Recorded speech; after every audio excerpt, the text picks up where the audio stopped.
So Deutsche Bank executives just walked into a Manhattan courtroom and delivered testimony that completely dismantles Donald Trump's entire legal defense strategy.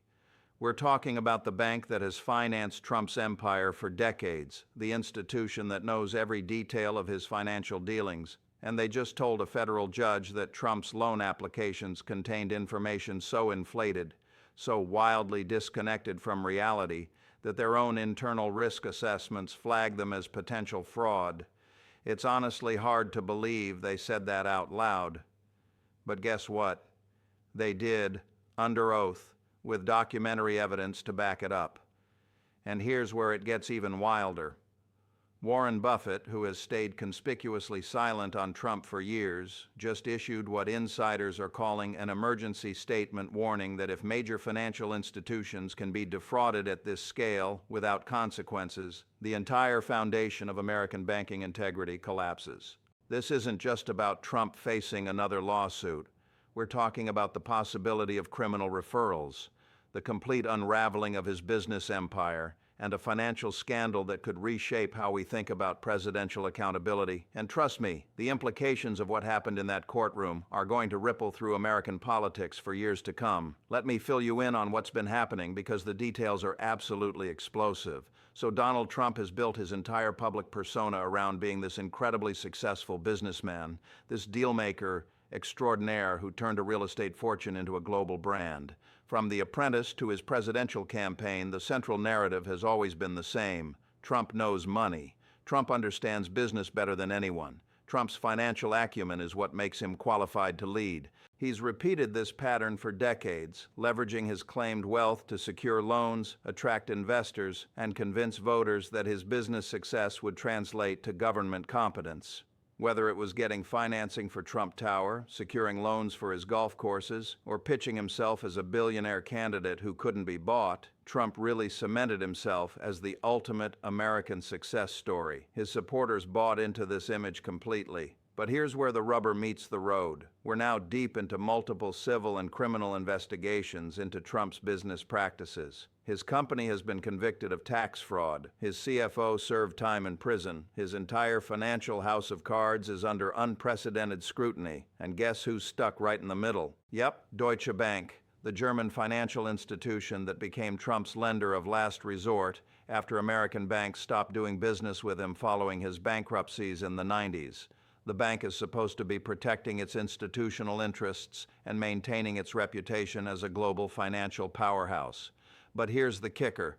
Trump's relationship with Deutsche Bank isn't interested in reasonable banking practices. He wants complete loyalty, favorable terms, and institutions that will look the other way when his financial claims don't quite add up. And before we go any further, let's be real for a second.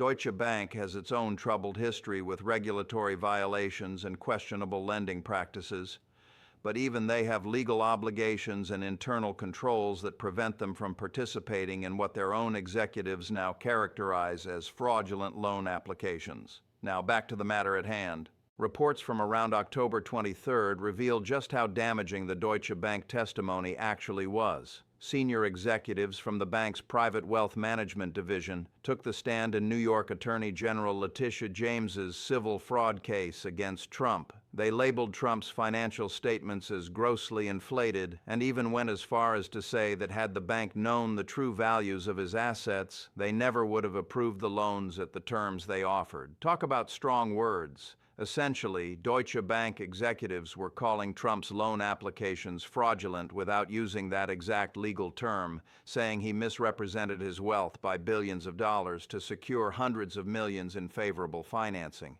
And this wasn't a private conversation. The testimony happened in open court, in a case that's been making headlines for months, making it clear that even Trump's most loyal financial partners are now distancing themselves from his business practices. This announcement sent shockwaves through Trump's legal team because it raised all sorts of questions. If Deutsche Bank, the institution that stood by Trump when no one else would, is now testifying that his financial claims were so unreliable that they constituted grounds for loan denial, what did that mean for everyone else scrambling to defend his business empire as legitimate?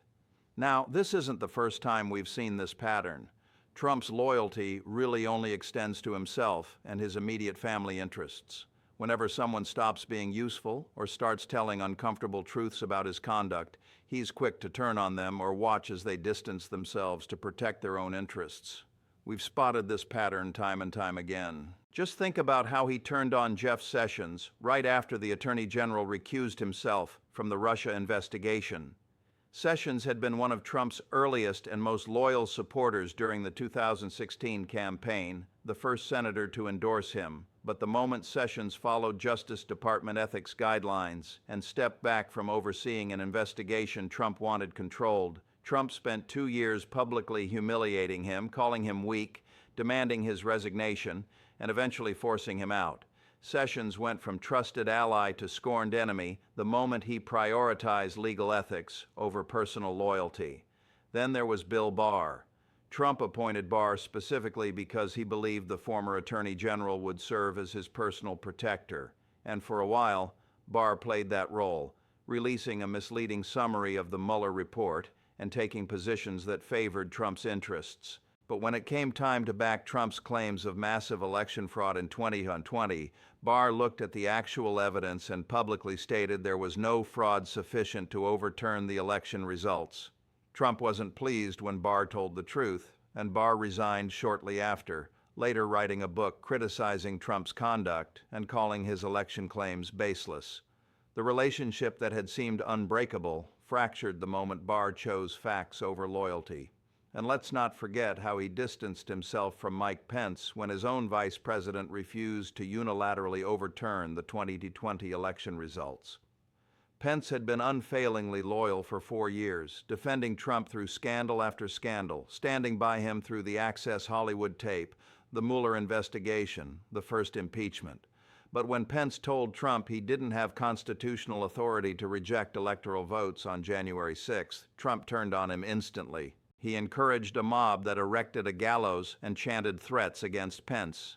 Their relationship, built on years of political partnership, shattered in a single day because Pence wouldn't violate his constitutional oath. Even Kevin McCarthy faced a similar fate when the former House Speaker finally acknowledged after January 6th that Trump bore responsibility for the Capitol attack. McCarthy initially said Trump should be held accountable, then flew to Mar-a-Lago to repair the relationship, spent 2 years defending Trump's interests, and still ended up losing Trump's full support when he needed it most during his speaker fight. Now, it looks like Deutsche Bank is in the hot seat, though their situation is different because they're not seeking Trump's approval. They're protecting themselves from potential criminal liability. This pattern is becoming all too familiar. You can enable someone's questionable conduct for years, provide them with resources and legitimacy, defend their reputation when others raise concerns, but the moment you're forced to tell the truth under oath or cease participating in potentially illegal schemes, the relationship ends.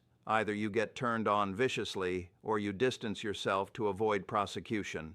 The lesson is clear. Loyalty in Trump's world only flows one direction, and when legal jeopardy enters the picture, everyone scrambles to protect themselves. So, what did Deutsche Bank executives actually reveal that's causing Trump's legal team such anxiety? Well, it all boils down to a fundamental principle of banking law. Financial institutions rely on accurate information from loan applicants to assess risk and set appropriate terms. The impasse in this case happened because Trump's financial statements claimed his properties were worth billions more than any reasonable valuation would support, while Deutsche Bank's own internal assessments, conducted after the loans were made, revealed values far lower than what Trump had claimed.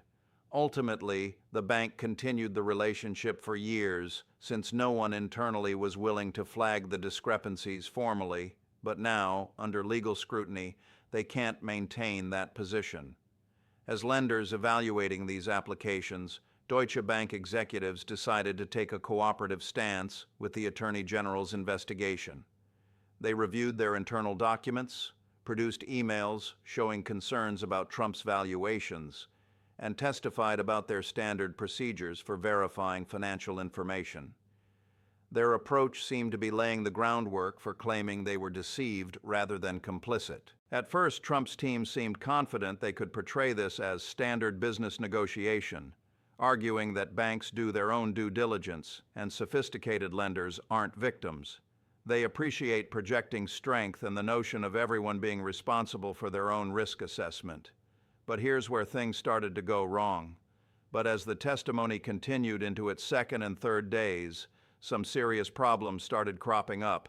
Emails emerged showing Deutsche Bank executives questioning Trump's valuations internally.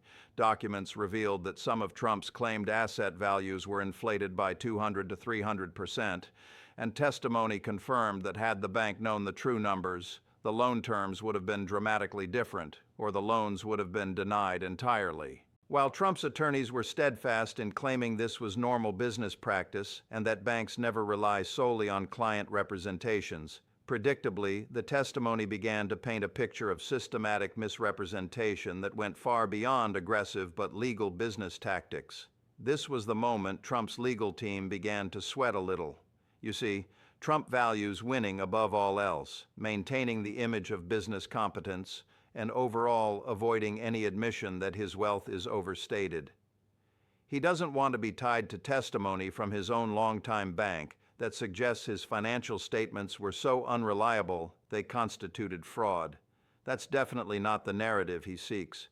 And then Trump's attorneys went ahead and made a move that, according to legal experts watching the trial, was a serious misstep. Trump's lawyers started looking for ways to discredit the Deutsche Bank testimony and figured they should attack the executive's credibility and motivations. They even suggested the bank was cooperating with the Attorney General only to avoid their own liability, and that the executives were exaggerating the discrepancies to protect themselves. But then, when the judge heard this line of argument, things didn't go as planned. The judge pointed out that Deutsche Bank had produced extensive documentary evidence supporting their testimony, that their internal emails from before any investigation showed genuine concern about Trump's valuations, and that attacking the credibility of sophisticated banking executives who were testifying under oath with documentary support was not going to work. In Trump's team's eyes, this was devastating, because if they can't undermine the bank's testimony, they're left trying to explain why Trump's financial statements diverged so dramatically from reality. Now, this left Trump's legal team in a tight spot. On one side, they really need to maintain the fiction that Trump is as wealthy as he claims to be and that his business practices are completely legitimate. The MAGA base will question everything about his image if cracks appear in the successful businessman narrative. On the flip side, they actually have to defend against a civil fraud case that could result in hundreds of millions in penalties, the dissolution of Trump's business entities in New York, and potential criminal referrals. The tricky part is, both of those goals require contradictory approaches. Maintaining Trump's public image means defending his valuations as accurate and attacking anyone who questions them. But defending against fraud charges in court means potentially admitting some overvaluation occurred while arguing it doesn't rise to the level of fraud. So Trump's team is caught in a bind. They can either keep insisting publicly that Trump's financial statements were completely accurate, which means continuing to claim that Mar-a-Lago is worth $1.5 billion when Palm Beach County assesses it at $27 million, and that only makes them look disconnected from reality in front of the judge who has already called some of these valuations fraudulent. Or they can adopt a more measured legal defense in court, which means acknowledging some degree of overvaluation and arguing that it was within acceptable business practice, but that'll definitely undermine Trump's public image and the core narrative of his business competence. It's a tough situation, and that's the mess Trump creates for his own legal teams. He demands they fight every battle with absolute denials and maintain his reputation at all costs. But then he points fingers when legal strategies that prioritize image over legal soundness backfire spectacularly. He's not shy about throwing lawyers under the bus whenever it suits him, as we've seen with Michael Cohen, Rudy Giuliani, and numerous others who ended up facing their own legal jeopardy after representing Trump's interests too zealously. This whole scenario is causing major stress within Trump's legal and political circles. If Deutsche Bank executives who enabled Trump's business for decades and had every reason to minimize any problems are now testifying that his financial statements were unreliable to the point of being fraudulent, every person in Trump's orbit is left wondering what that means for their own liability. Those Republican politicians who are trying to balance defending Trump while maintaining their own credibility are now worried sick about being tied to financial fraud. They've defended Trump's business acumen, dismissed the investigations as political persecution, and vouched for his integrity. Now they're facing testimony from a major global bank that contradicts all of that. Meanwhile, the Trump loyalists who believe any criticism of their candidate is a deep state conspiracy aren't satisfied either. They think the banks and judges and prosecutors are all part of a coordinated attack, and that Trump's lawyers aren't fighting hard enough to expose the conspiracy. Things became even more intense when Christopher Casey, one of Trump's most prominent attorneys in the New York case, reportedly had heated exchanges with Trump about legal strategy. Casey had been pushing for a more measured approach that would acknowledge some valuation disputes while arguing they don't constitute fraud. He criticized the scorched earth approach of attacking every witness and every piece of evidence as part of a political witch hunt. When someone as experienced in complex litigation as Casey starts having strategic disagreements with your approach, you know you're in a world of hurt. It signals that even your own legal team recognizes the defense strategy isn't working, that the evidence is too strong, and that the courtroom approach needs to shift toward damage control rather than total warfare. Now here's where the institutional response becomes crucial. According to documents filed in the case and reported by Politico on October 24th, New York Attorney General Letitia James issued a statement following the Deutsche Bank testimony, calling it a turning point in the case. She pointed out that when the financial institutions that enabled Trump for years now come forward with testimony and documents showing his misrepresentations, that constitutes powerful evidence that no jury can ignore.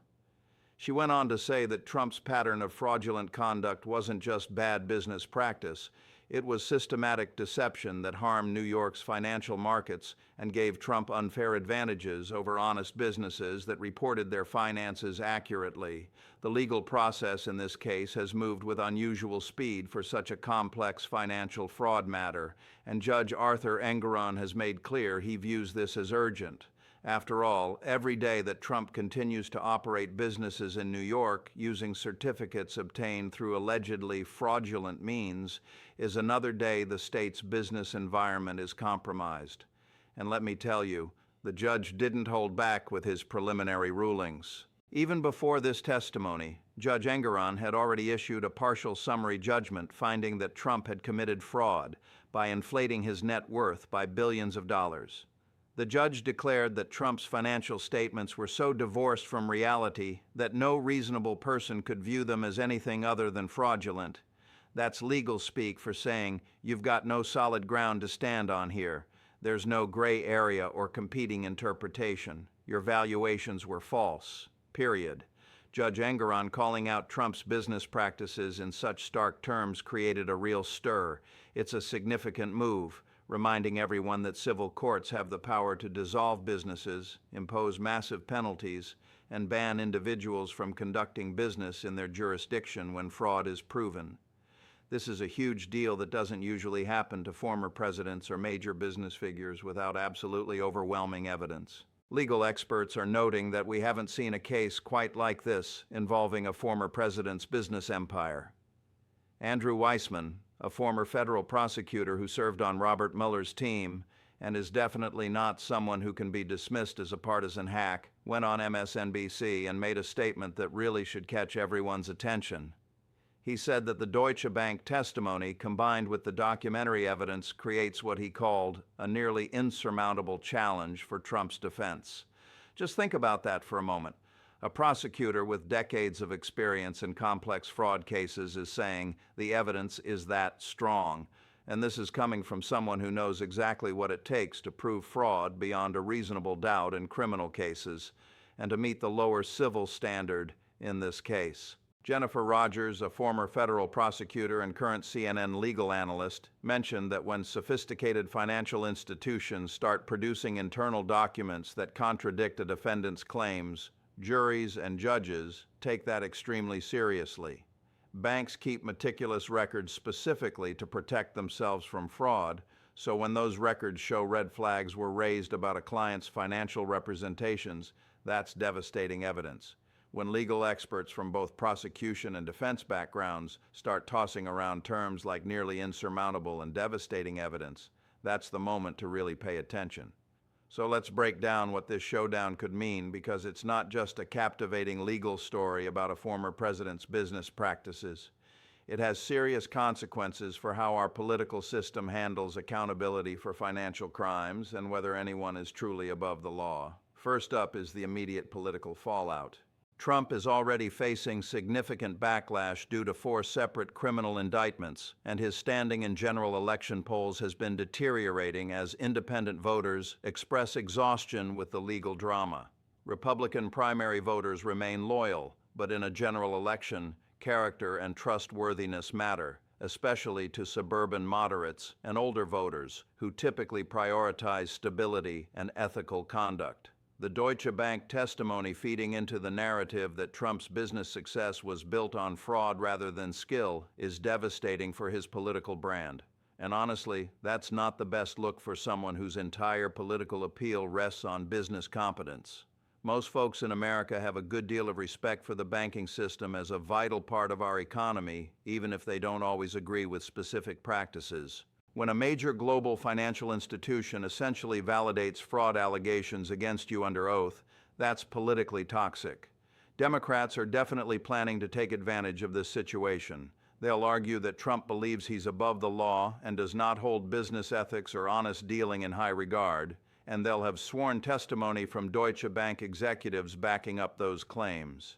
This is going to be Exhibit A in proving that Trump's entire business empire was built on lies and that voters should never have trusted his claims about being a successful businessman in the first place. You can expect to see clips of the Deutsche Bank testimony popping up in Democratic campaign ads, speeches, and debates throughout the 2024 cycle. Now, let's touch on what this means for business regulation and financial accountability itself. Warren Buffett's involvement adds a fascinating dimension here. Buffett has been working hard to stay mostly out of partisan political battles in recent years, wanting his investment advice and market commentary to be viewed as based on fundamentals rather than ideology. But according to sources close to Buffett reported by Bloomberg on October 25th, he felt compelled to issue a statement because the Deutsche Bank situation represents a threat to basic market integrity. In Buffett's view, if major borrowers can systematically misrepresent their financial condition to obtain favorable loan terms, and if banks can enable that behavior without serious consequences, then the entire foundation of credit markets becomes unreliable. Buffett's statement emphasized that honest businesses compete at a disadvantage when others can cheat the system without penalty. He pointed out that when Trump inflated his asset values to get better loan terms, he was taking credit capacity away from honest borrowers and creating systemic risk in the financial system. Yet Buffett probably felt he had no other choice than to speak up. If he stayed silent while this kind of financial misconduct was being revealed in court, his own reputation as someone who values integrity and honest accounting would take a hit. This situation shines a massive spotlight on whether financial fraud by wealthy and powerful individuals ever actually results in meaningful consequences. At the heart of the issue is whether Trump can just inflate his asset values by billions of dollars whenever he needs favorable financing and face no real accountability. If he gets away with it in civil court, and if no criminal charges follow despite evidence of systematic misrepresentation, it could totally change how credit markets operate. The American financial system is built on the premise that financial statements have to be reasonably accurate, that lenders conduct due diligence but can rely on borrower representations being made in good faith, and that fraud has serious consequences, including both civil penalties and criminal prosecution. These principles exist because they're the foundation of efficient capital allocation. Banks need to be able to assess risk accurately, Honest borrowers need to know they're competing on a level playing field, and investors need confidence that financial disclosures are reliable. But Trump has always been uncomfortable with those limitations. He craves the ability to present himself as infinitely wealthier than he actually is, to use inflated valuations to secure better loan terms, and to face no consequences when the truth eventually emerges. If the Deutsche Bank testimony is validated in Judge Engoron's final ruling, and if Trump faces only civil penalties without criminal prosecution despite evidence of systematic fraud, that's a significant boost to the notion that wealthy individuals can manipulate financial systems without real accountability, and it opens the door for future business figures to engage in similar practices. So the implications of this case reach far beyond just Trump and Deutsche Bank. It's about shaping the standards of financial accountability and business ethics for many years to come. Each time wealthy and powerful figures brush aside financial regulations, inflate valuations without consequences, or attack institutions that try to hold them accountable, it weakens our system of market integrity. It starts making behavior that used to be completely unacceptable feel normal. Think about it. If Trump can inflate his net worth by billions to get better loan terms and face only civil penalties years later, what's to stop the next real estate developer from doing the same? If he can claim Mar-a-Lago is worth $1.5 billion when it's actually worth a tiny fraction of that, and use that false valuation to secure hundreds of millions in loans, what's to prevent other borrowers from following that lead? These actions don't just disappear when Trump leaves the business world or politics. They become precedents that other actors will cite and emulate. And that's pretty dangerous. Market integrity relies on those norms and honest dealing, assuming that business people will represent their finances accurately, even when they could benefit from exaggeration. When those norms crumble, efficient capital allocation starts to falter, and honest businesses face unfair competition. Looking ahead to the 2024 election cycle, it's clear that all of this is going to have some significant effects. We're still a year out from those elections, but the narrative being set now is bound to influence how voters evaluate Trump's fitness for office. If the story playing out is one of Trump battling financial fraud allegations from his own longtime bank and coming out looking dishonest and reckless, that spells trouble for his general election prospects. Voters usually don't reward chaos and scandal. They want stability, competence, and basic ethical standards. Right now, Trump isn't offering any of those.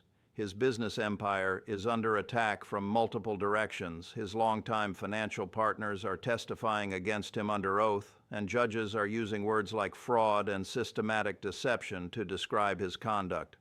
So expect Democrats to champion a message focused on restoring basic honesty and accountability to both business and politics. After years of scandal under Trump, there are folks who believe that if you vote for anyone else, American institutions will actually start working again according to basic ethical principles.